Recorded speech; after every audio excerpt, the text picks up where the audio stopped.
Sí, buenas tardes. Bueno, esta exposición de alguna manera es resultado de tres grandes actividades. Una es parte de una trayectoria, llamémosle, de activismo cultural con colectivos contraculturales, punks y anarcopunks en los últimos 30 años. Hablo así como si pudiéramos vivir 200 o 300 años, ¿verdad? Pero no, en los últimos 30 años, dos tiene que ver con el trabajo que desarrollo con los colectivos de producción con los que he trabajado, con el tema básicamente de la comunicación,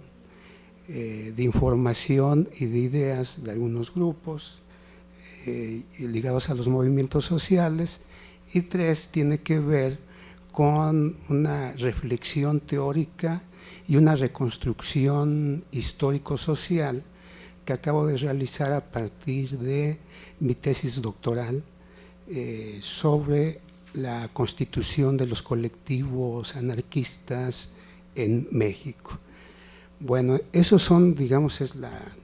plataforma de alguna manera de la exposición. Primero, realmente me sorprende que esta idea de democracia, que es uno de los hilos conductores que he trabajado teóricamente, me ayuda a comprender estas últimas exposiciones, porque finalmente frente a lo que estamos es frente a la movilización de la sociedad en su conjunto y los distintos sectores sociales a partir de estrategias que yo he definido como democráticas, en donde de repente aparecemos los distintos sujetos e incluso los investigadores como objeto de esas estrategias, y al parecer no nos separamos de esas estrategias y seguimos observando y analizando a los objetos y a los sujetos como objetos. Esta es una autocrítica que yo pasé por mi tesis doctoral, pero al mismo tiempo la idea sería, y esa es mi exposición, el punto de partida, es que aquí de lo que quisiera hablar es del sujeto, de ese sujeto que se niega a ser, digamos, espectador frente a los medios de comunicación y crea sus propios medios de comunicación, que está imposibilitado de ser parte de o miembro del sistema oficial de cultura, arte y educación, pero crea sus propios proyectos de arte, cultura y comunicación, y que además no son considerados ni les interesa ser considerados artistas, comunicadores o académicos incluso, sino que en la constitución de agrupaciones de afinidad, de grupos de afinidad, hoy conocidos comercialmente como colectivos, estos grupos de afinidad se mueven por fuera de todo tipo de instituciones, de las instituciones educativas, de las instituciones del arte, de las instituciones de la cultura, y por lo regular emergen y aparecen desde hace 40 años en lo que yo defino las zonas submetropolitanas, es decir, en colonias populares, unidades habitacionales, pueblos originarios en desaparición y barrios populares de la Ciudad de México, y no solamente de la Ciudad de México, sino en todo este archipiélago urbano que hoy día se forma en conexión entre Ciudad de México, Puebla, Morelos, Querétaro y Estado de México. Es un archipiélago ahí poroso por donde todos estos grupos de afinidad están apareciendo y emergiendo. Mi interés fundamental es que a nivel teórico es que todos estos grupos yo los he estado tratando de pensar teóricamente desde la perspectiva del concepto de dispositivo comunicacional. Para mí, los colectivos, o eso que se llaman hoy día colectivos, son dispositivos comunicacionales, lo que implica inmediatamente que son dispositivos estéticos y son dispositivos contrainformacionales, lo cual implica de manera inmediata que son dispositivos políticos. Políticos en el sentido de que están por fuera de la política y ejercitan y practican la política frente a las instituciones de lo político. Y ahí, incluso dentro de las instituciones de lo político, tenemos que ubicar a nuestras instituciones educativas. Nosotros somos parte de las instituciones del sentir, diría Mario Perniola, el esteta italiano, porque en las instituciones de lo político, como la universidad, nos enseñan a sentir lo ya sentido. Y por lo general hablamos de lo ya sentido. Frente a ello, los dispositivos anarquistas, los dispositivos comunicacionales anarquistas, con sus prácticas de acción directas, están sintiendo, están creando un nosotros desde sus prácticas y sus perspectivas, sin pensarse ni como comunicadores, ni como estetas, ni como artistas. Simplemente hacen, se apropian de todos esos stocks que están ahí en la red, en las periferias de las escuelas, en la calle, en los tianguis, a partir de sus propios proyectos, de proyectos que los norteamericanos llamarían creados a partir del principio del hazlo tú mismo, o desde la perspectiva anarquista sería desde la perspectiva de la autogestión, lo que implica toda una perspectiva de la política prefigurativa. Hoy día los grupos de afinidad, mejor conocidos como colectivos desde la cultura oficial, crean no utopías ni crean campañas políticas en defensa de los animales para conseguir a través de una ONG algún ingreso, sino prefiguran a partir de proyectos autogestivos y de dispositivos comunicacionales la sociedad a la que aspiran, de manera fragmentaria, molecular, disuelta, difundida de manera porosa en la Ciudad de México y en el archipiélago suburbano de la región central del país. A nivel desde la perspectiva, digamos, institucional del arte y la cultura, lo que yo he ubicado es que hay dos grandes apropiaciones, sean conscientes o inconscientes, por parte de los dispositivos comunicacionales. Es, por una parte, toda la tradición de las vanguardias artísticas, es decir, a partir de los dispositivos comunicacionales como el fanzine, por ejemplo, se apropian de las técnicas del collage y del cadáver exquisito de los dadaístas, de la poesía automática de los surrealistas, de toda la crítica al espectáculo y el consumismo de Guy Debord, que desde mi modesto punto de vista, Guy Debord ha sido muy mal leído por los curadores de arte que lo pusieron de moda desde los 70s y 80s. ¿Por qué? Porque Guy Debord y los situacionistas no se quedaron en la crítica académica del arte y del espectáculo, sino ellos mismos actuaron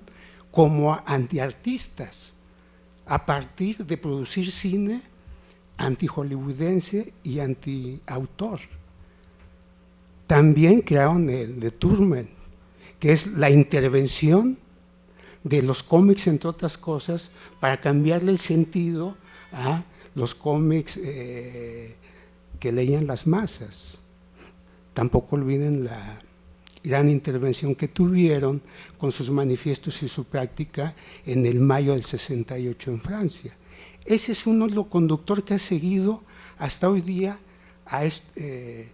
que está presente en la práctica y en la producción estética y política de los colectivos anarquistas en nuestro país.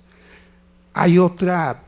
han recogido de alguna manera y está presente toda la práctica y toda la perspectiva estética de los grupos radicales de la contracultura.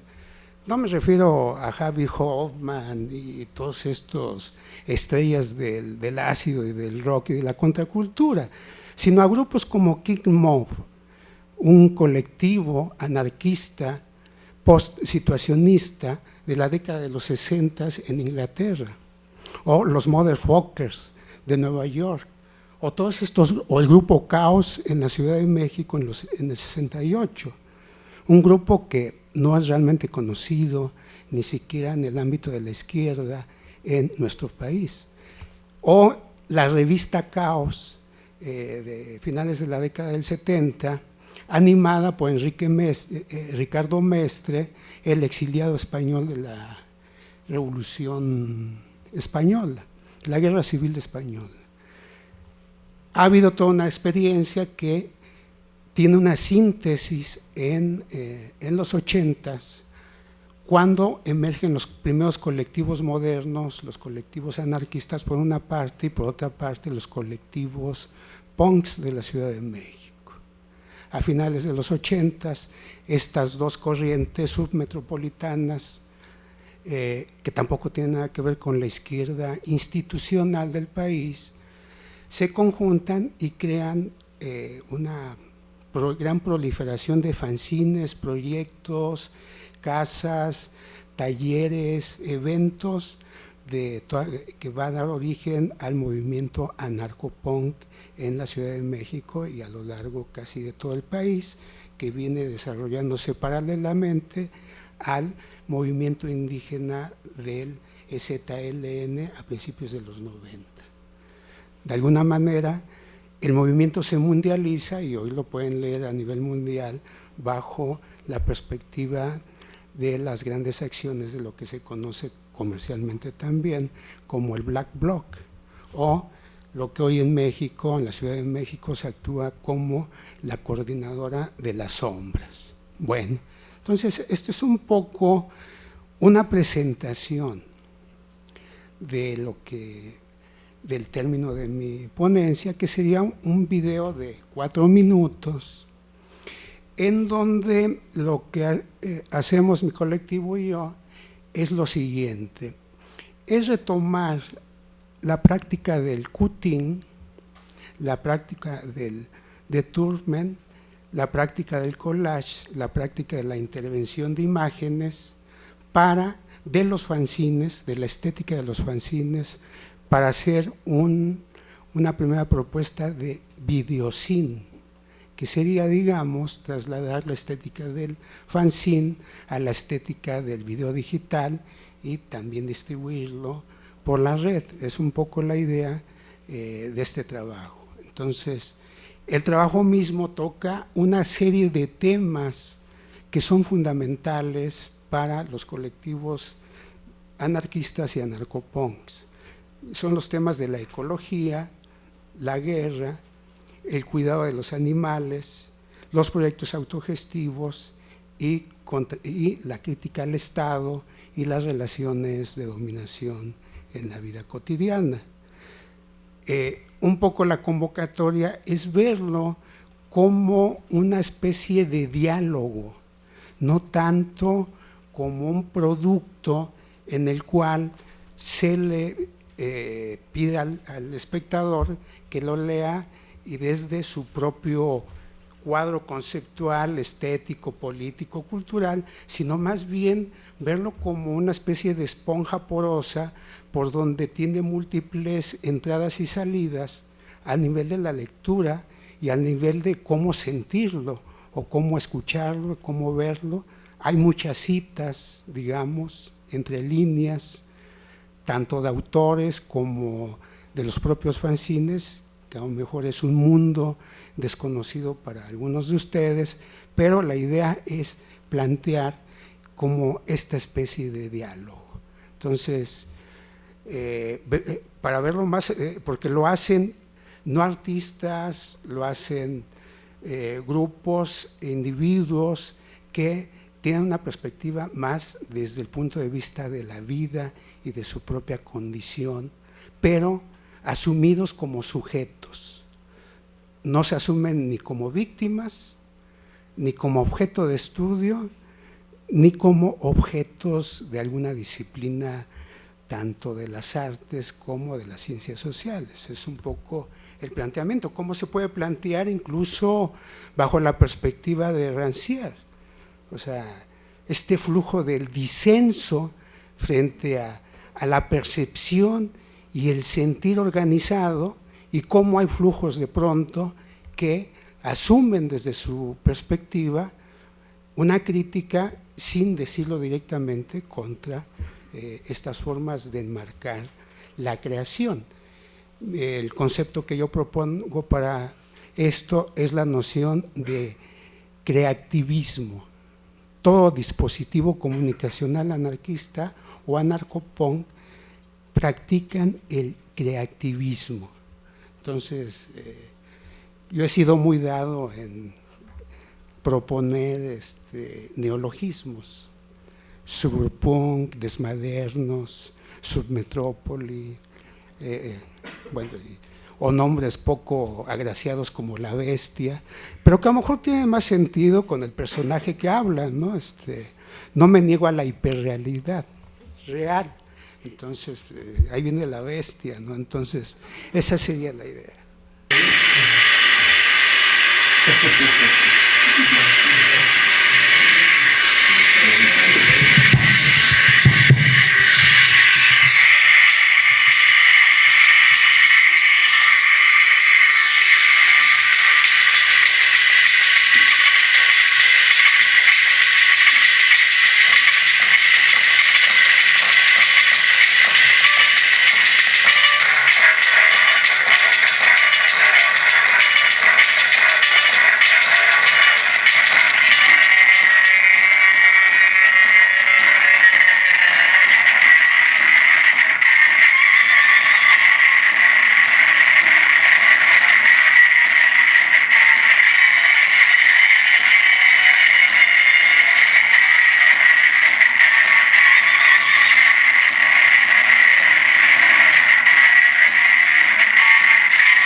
todo.